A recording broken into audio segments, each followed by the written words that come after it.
Boom, boom, boom. Oh, looks like a little dark. La-da-dee, dee-dee-dee. Hey guys, wee dog, what the hell?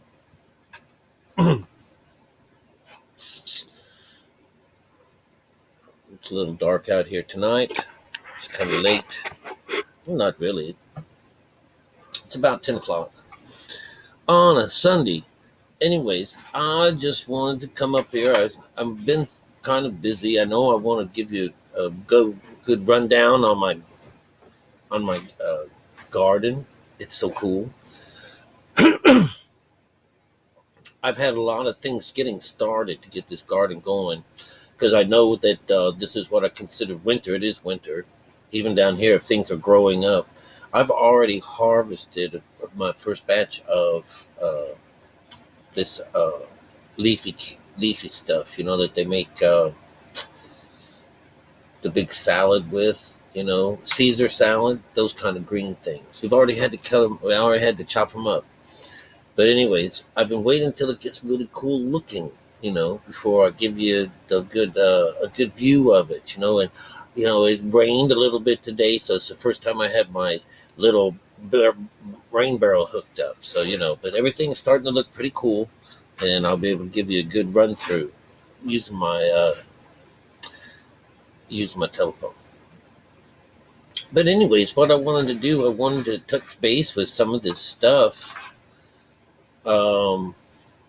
I'm not running out of things to talk about, I've just been, damn it, keep running into everything.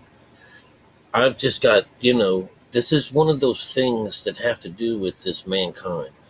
And I gotta get rid of this frog.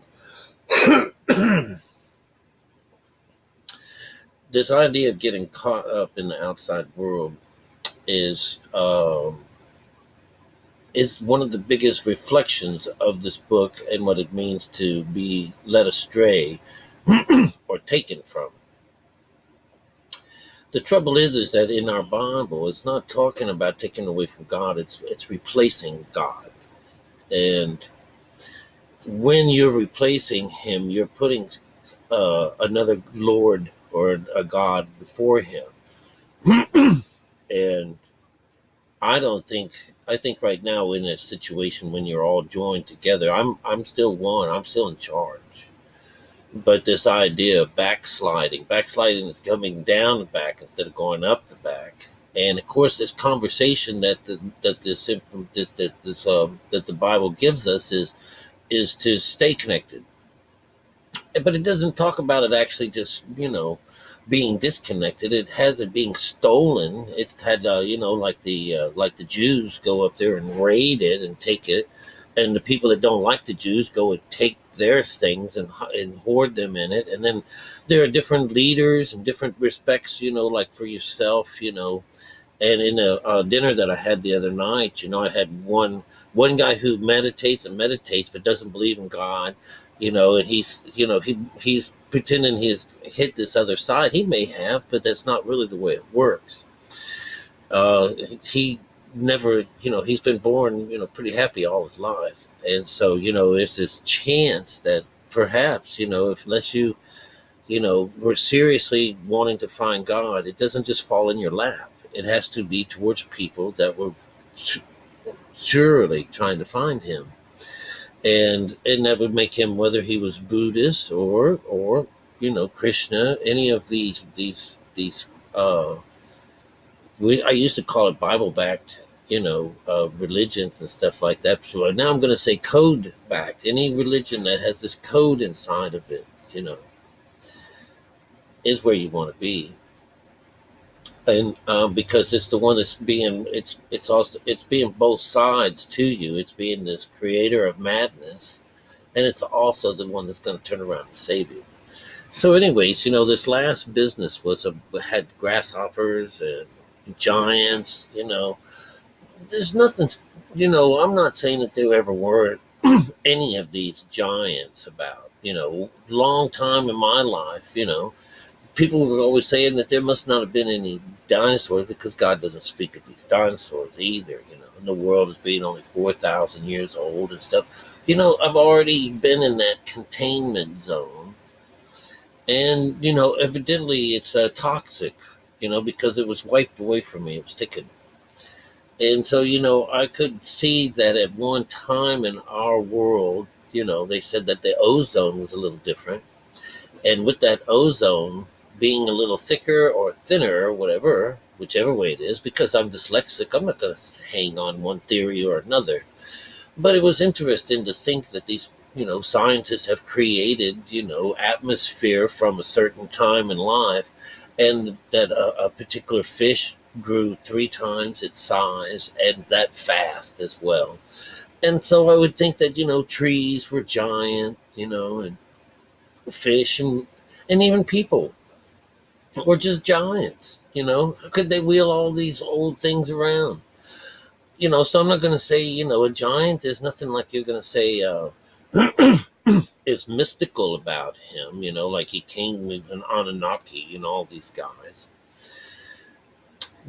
There was a point in time that giants in these spiritual books that come in dualities, the ones that we were being spoke of because God told Moses to get a couple of guys together and go and search out this land that he was going to give him, and this happens to be the land of milk and honey. This is the right side of the brain.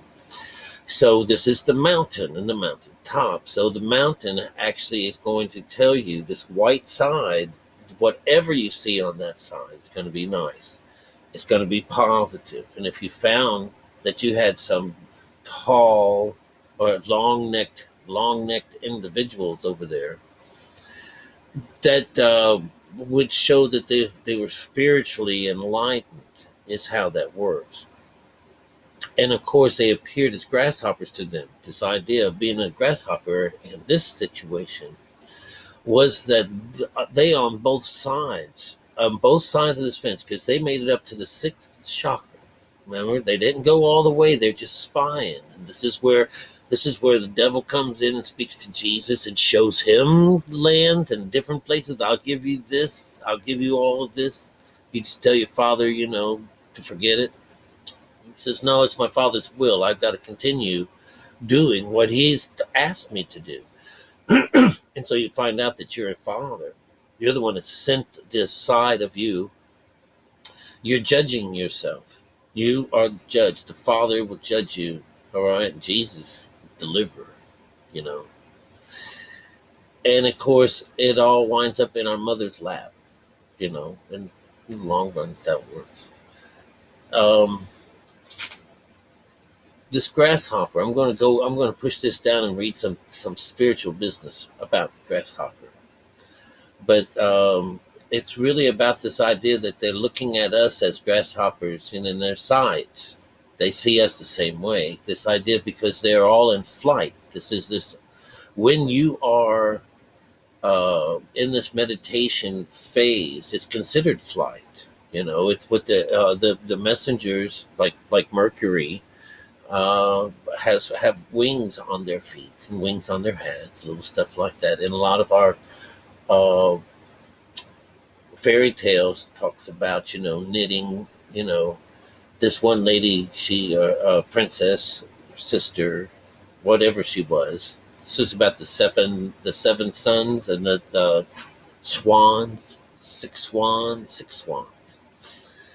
And she was not able to finish one of the codes that she was supposed to do is she was sewing out of flowers. So, this is another reference to the chakra system. And so that whenever he was returned, when he went from being a swan back to being a human being, his right arm winds up being a wing because she wasn't able to finish the jacket. So it's just an interesting story, but it's the same thing. They're all mimicking the same, get prince and the princess and the prince together, and you all live happily ever after, and that's the idea of Isaac and laughter, being happy. It's the all of us trying to be together at one to make it up there to this marriage ceremony, and that five of the good girls and five of the bad girls. These are just virgins. It could be anybody. So, but in this particular place, you just have five people who had enough more oil in their lamps, or oil in their bodies to light these lamps as they go. And then you had five of them that, oh, can we still go down? Next trip, not this time. You missed this one. Go get some more. Go buy some more. You know, because they treat us like servants. And they, and merchants whenever we're out on this bright side. So that's what I'm talking about. Is I've been working hard, and I've got so many things that are coming in, and it's the season. People need this and want this, and I want to grow my business. My business. I want to grow my garden, and I want to do this too. It's like going too much, and it's like I want it all to come down to quieter times.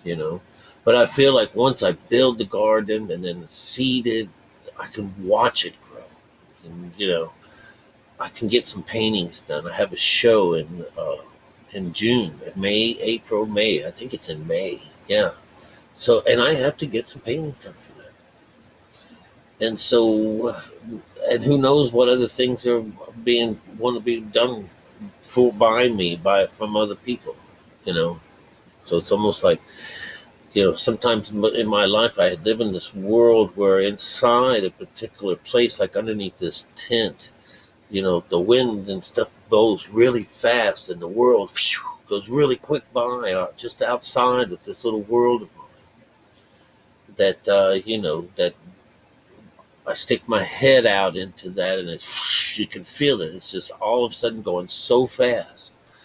But back in here, inside my little world here, no, it's not. And I really like it when it's really quiet. It's like a little place, like that turtle, like that idea of, I can pull myself inside in order to get away from everything, or I can get myself out of this shell, So, we have the best of both worlds. Oh, but anyways, what I want to talk about was this, I'm going to X you down, and we're going to talk about grasshoppers. All right. Let's see how this is going to work. Grasshopper symbolism. The grasshopper leaps into your midst from out of nowhere. It carries the high vibration of the mystical beauty of a free spirit, free to do and go as it pleases, with no one knowing what the next move will be. The life of a grasshopper is a mysterious one to us. He invites us to dance with imagination. With our imagination, we can glimpse into the life and the realm of the grasshopper, where quiet observation reveals the multiple choices of our future. With each choice, we make new dimensions open to us. It's very interesting that they use the word midst, because midst is that middle ground. That's the sixth chakra. Anytime you hear that, Jesus rising in the midst, or in the midst of things, he's usually like when he pisses them off in certain synagogues and different places, they get a little crazy at him. They raise their anger and he just sort of stands up and he disappears within the midst of them and gets away. That happens all the time. That midst is that, you're in spirit. Anytime these guys are moving about, they're in spirit. They have to. In fact, a lot of those stories, when they're right now in the Bible, when we're talking about God being with Moses and that they're following a pillar of smoke by day and fire by night. Those are different modes of consciousness, because one water is alpha frequency, whereas fire is delta, and it only comes about when it's dark. All right, because that's our pineal gland. But it's leading them to places no one has gone over yet. Only Moses. He keeps coming down saying, "When am I going to have this congregation? It's evil.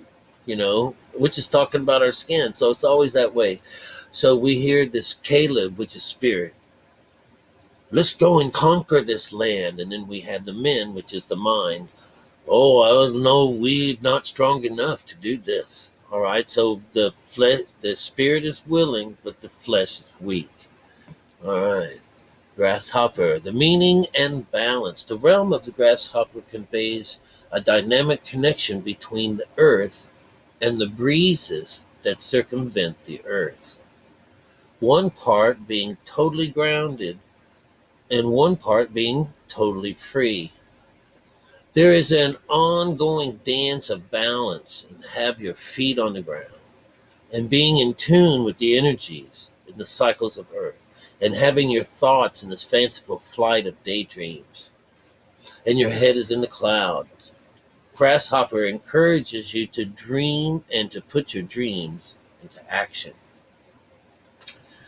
Again, I'm going to talk about that sixth chakra, the midst of things. This is where we are contemplating one thing or the other, but we did not making it over to this other side. Feet on the ground and our mind in the air. This is this, or, we're thinking. This is this middle ground is what we're talking about in this situation. Let's see what else we have. There's any more conversation. This might be quick. About freedom. Oh, I know what I was wanting to tell you was the pause. The pause. A pause is that moment of rest. All right. In spiritual energy, in the what is the snake energy? All right. The female energy is this serpentile. It's a wave. It goes like this. It goes pause, pause, pause, and it's always in that pause. All right.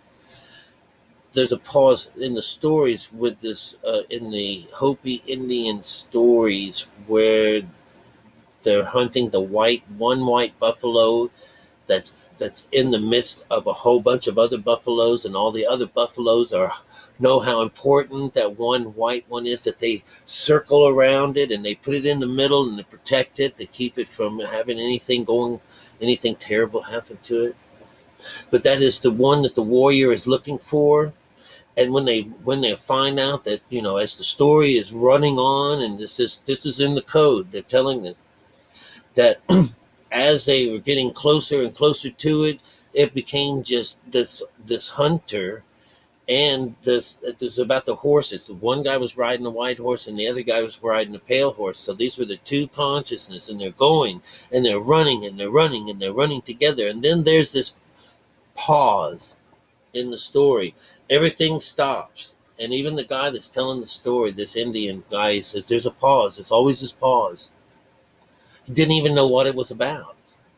But then it was like all of a sudden he got to speak of how important it would be that they have to hit this right in the right spot.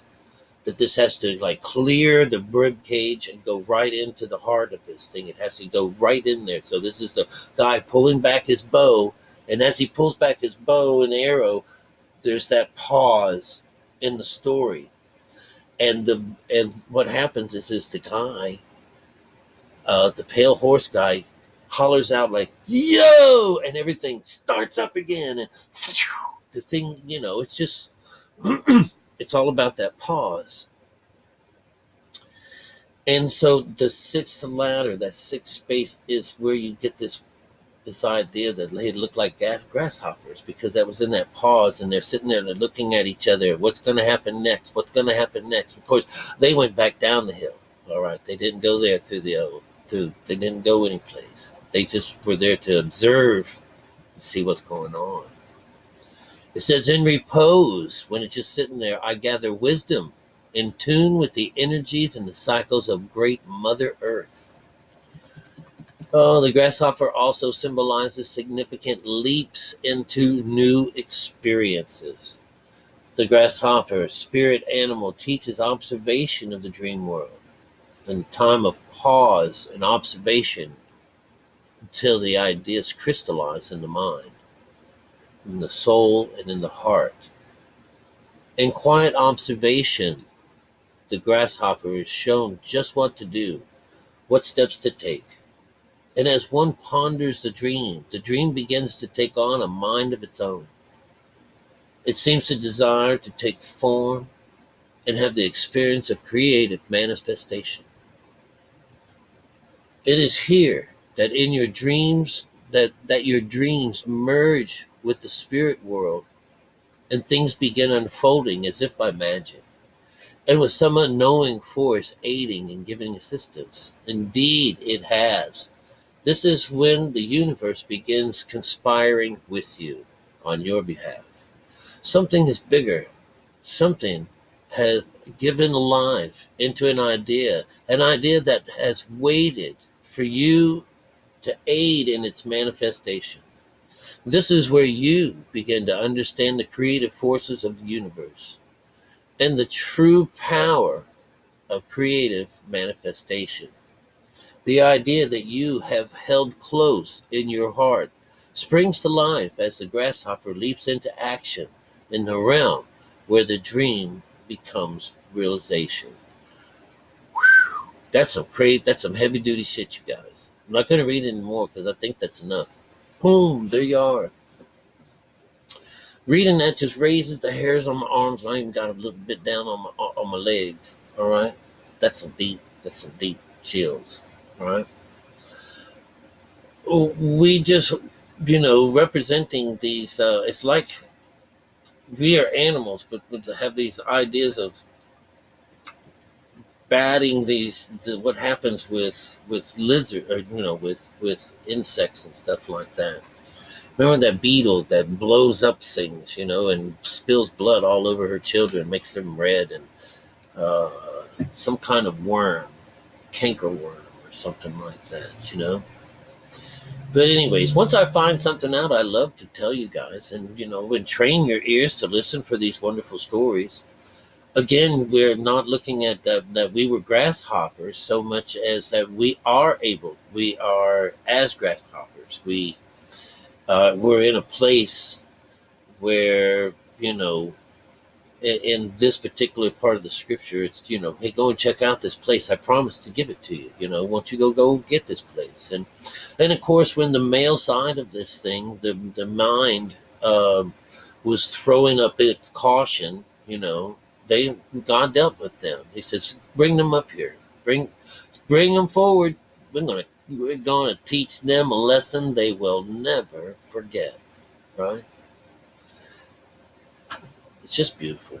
All right. Anyways, I got more things to tell you. Got more things to do, and I am gonna show you my garden one day. I promise. All right. I just want it to look good.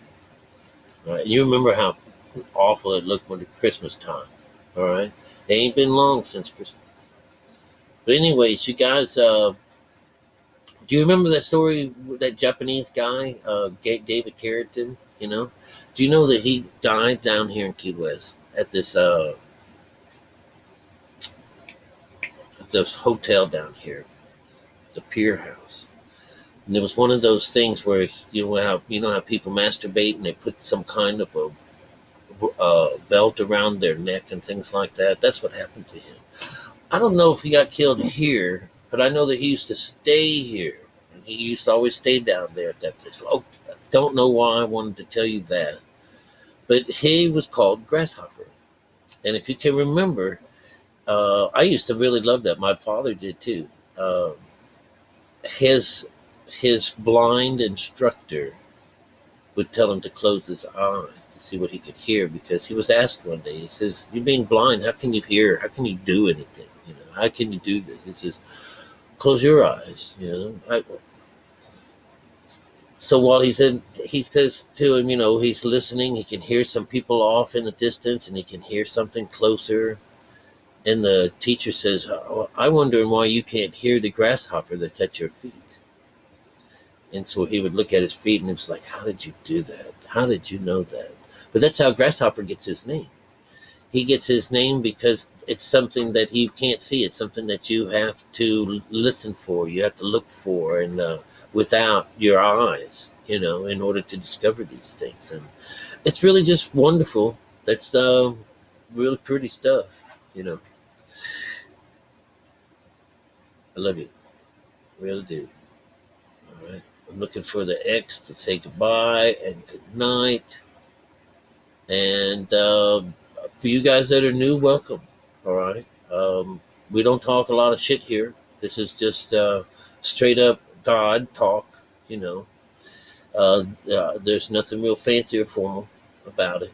It's lip service to this energy that doesn't care, doesn't do this gin deflecting and all that stuff, doesn't need you doing anything crazy, you know, other than remembering it in a way that you connect to it. You connect to it. You don't have anything else to do other than, I actually thank God all the time.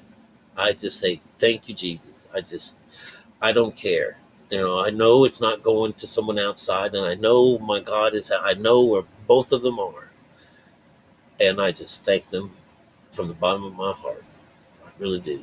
All right. That's all we do here. Learn how to live with this and how to share it with other people. But you don't need any of that other stuff. There's absolutely zero dogma connected with this beautiful energy, you know, that's afforded those people that that seek it. All right, all right, and best of night to you guys. Love you.